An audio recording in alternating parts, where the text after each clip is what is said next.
Hi అందరికీ, ఇవాల్టి video వచ్చేసి ఆవకాయ పచ్చడి. ఇక్కడ నేను 2 కేజీల మామిడికాయ ముక్కలు తీసుకున్నానండి. దాని కొలతలేంటో ఇప్పుడు చూద్దాము.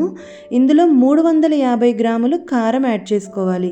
ఈ కారం కూడా కొన్ని వెల్లుల్లిపాయలతో కలిపి మిక్సీ వేసుకొని అది యాడ్ చేసుకుంటే ఫ్లేవర్తో పాటు టేస్ట్ కూడా బాగుంటుంది.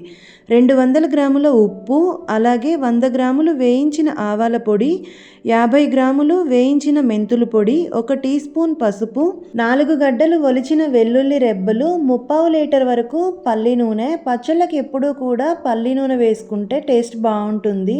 వీటన్నింటినీ ఒకసారి బాగా కలుపుకొని మూత పెట్టి 3 రోజుల పాటు పక్కన పెట్టుకోవాలి.